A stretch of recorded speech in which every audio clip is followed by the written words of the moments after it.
ಏನಂತೀರಿ ಸರ್ ಯತೀಂದ್ರ ಸಿದ್ದರಾಮಯ್ಯ ಅವರ ಆ ಹೇಳಿಕೆ ಬಗ್ಗೆ ತಾವೇನು ಹೇಳ್ತೀರಿ?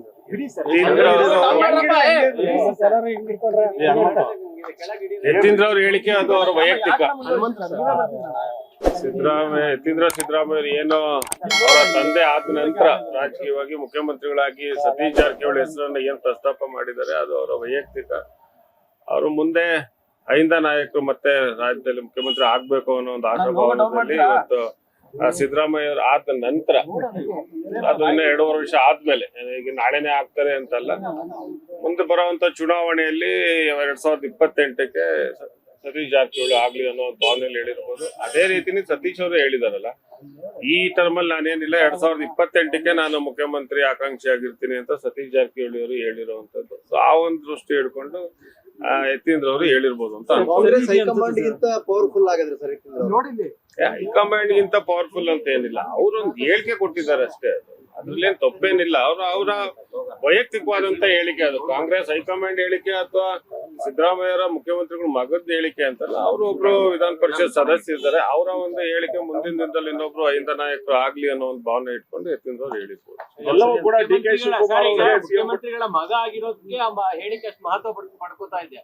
ಆ ಅಭಿಪ್ರಾಯ ಮುಖ್ಯಮಂತ್ರಿಗಳದ್ದು ಆಗಿರಬಾರ್ದು, ಯಾಕೆ ಏನೋ ಚರ್ಚೆ ನಡೀತಾ ಇದೆ.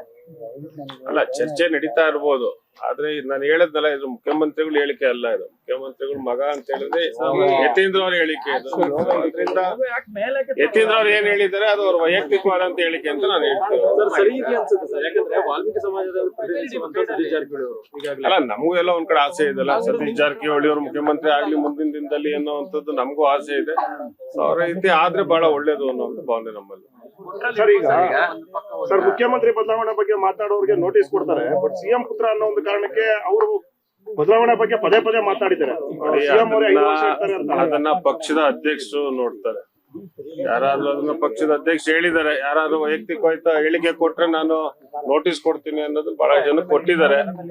ಸೊ ಆ ರೀತಿ ಕೊಡ್ಬೋದೇನೋ ಗೊತ್ತಿಲ್ಲ, ಬಟ್ ಅದನ್ನ ನೀವು ಪಕ್ಷದ ಅಧ್ಯಕ್ಷರನ್ನ ಕೇಳ್ಕೊಳ್ಳುವಂತ ಒಳ್ಳೇದು. ಡಿ.ಕೆ. ಶಿವಕುಮಾರ್ ಓಡಾಡ್ತಾ ಇದ್ದಾರೆ, ಮತ್ತೊಂದ್ ಕಡೆ ಅಲ್ಲಿ ಸಂಕಲ್ಪ ಕೂಡ ಮಾಡಿದ್ದಾರೆ. ದೇವಸ್ಥಾನಕ್ಕೆ ಹೋಗುವಂತರಲ್ಲಿ ನೀವು ಹೋಗಲ್ವಂತೆ, ನಾನು ಹೋಗ್ತೀನಿ, ನೀವು ಹೋಗ್ತೀರಪ್ಪ, ಒಳ್ಳೇದಾಗ್ಲಿ ಅಂತ ಹೋಗ್ತಾರೆ. ಚರ್ಚೆ ನಡೀತಿದೆ ಸರ್. ನೀವು ಹೋಗ್ಬನ್ನಿ, ನಾನು ಹೋಗ್ತೀನಿ.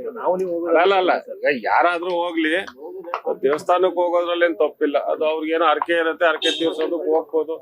ಇಲ್ಲ ಮುಂದೆ ನಾನು ಏನೋ ಒಂದು ಒಳ್ಳೆ ಅಧಿಕಾರ ಸಿಗ್ಲಿ ಅಂತಾನು ಹೋಗ್ಬೋದು. ಸೊ ಅದರಿಂದ ಶಾಸಕರು ಹೇಳ್ತಾ ಇದ್ದಾರೆ ಡಿಸೆಂಬರ್ ನಂತರ ಡಿ.ಕೆ. ಶಿವಕುಮಾರ್ ಮುಖ್ಯಮಂತ್ರಿಗಳಾಗ್ತಾರೆ. ಆಯ್ತು, ಅದು ಶಾಸಕಾಂಗ ಸಭೆ ಕರಿಬೇಕಲ್ಲ. ಶಾಸಕಾಂಗ ಸಭೆ ಕರೆದ್ಮೇಲೆ ಅಲ್ಲಿ ಶಾಸಕರು ಯಾರನ್ನ CLP ನಾಯಕರಾಗಿ ಆಯ್ಕೆ ಮಾಡ್ತಾರೆ, ಅವರು ಮುಂದಿನ ಮುಖ್ಯಮಂತ್ರಿ. ಹೇಳಿದಂತ ನವೆಂಬರ್ ಕ್ರಾಂತಿ ಯಾರು ಎಲೆಕ್ಷನ್ ಆದ್ಮೇಲೆ ಬಹಳ ಬದಲಾವಣೆ ಏನ್ ಬದಲಾವಣೆ? ಯಾರು ಎಲೆಕ್ಷನ್ ಆಗ್ಲಿಲ್ಲ, ಕ್ಯಾಬಿನೆಟ್ ರಿಷಫಲ್, ಪವರ್ ಶೇರಿಂಗ್ ಏನು ಅಂತ ಕೇಳ್ತಾರೆ. ಯಾರು ಎಲೆಕ್ಷನ್ ಆದ್ಮೇಲೆ ಬದಲಾವಣೆಗಳು ಅಂತೂ ಇದೆ, ಖಂಡಿತವಾಗೂ ಇನ್ನೊಂದು ಸೇರ್ಪಡೆ ಆಗ್ತಾರೆ ಸರ್. ಆಗ್ಬಹುದು ಅಂತ ಅನ್ಕೊಂಡಿದ್ವಿ. ಸರ್, ಆಮೇಲೆ ಅವರ ಬೆಂಬಲಿಗರಿಗೆಲ್ಲ ಮೊನ್ನೆ ಎಲ್ಲ ತುಮಕೂರಿನಾದ್ಯಂತ ಎಲ್ಲ ಪ್ರೊಟೆಸ್ಟ್ ಮಾಡಿದ್ರು, ಒತ್ತಾಯವನ್ನು ಕೂಡ ಈ ರಾಜ್ಯಾದ್ಯಂತನೂ ಮಾಡಿದ್ದಾರೆ, ಮೊನ್ನೆ ಶಿರಾ ತಾಲೂಕಿನಲ್ಲೂ ಮಾಡಿದ್ದಾರೆ. ಸೊ ಒಂದು ಏನು ತಪ್ಪು ಪಾಡದಲ್ಲೇ ಇದ್ದಂತವ್ರು ಇವತ್ತು ಮಂತ್ರಿಗಿರಿ ತೆಗ್ದಿರೋದ್ರಿಂದ ಮುಂದೆ ಮಾಡುವಂತ ರೀಶಫಲ್ ಅಲ್ಲಿ ಮಾಡಿ ಅಂತ ಕೇಳ್ಕೊಂಡಿದ್ರು. ಸರ್, ಈಗ ಇನ್ನೊಂದು ಪರಮೇಶ್ವರ್ ಅವ್ರಿಗೆ ಒಂದು ಸಲಹೆ ಕೊಟ್ಟಿದ್ರು, ಕ್ಷೇತ್ರವನ್ನ ಬದಲಾಯಿಸಿ ಎಸಿ ಕ್ಷೇತ್ರವನ್ನ ಬಿಡಿ ಅಂತಂದೇಳಿ.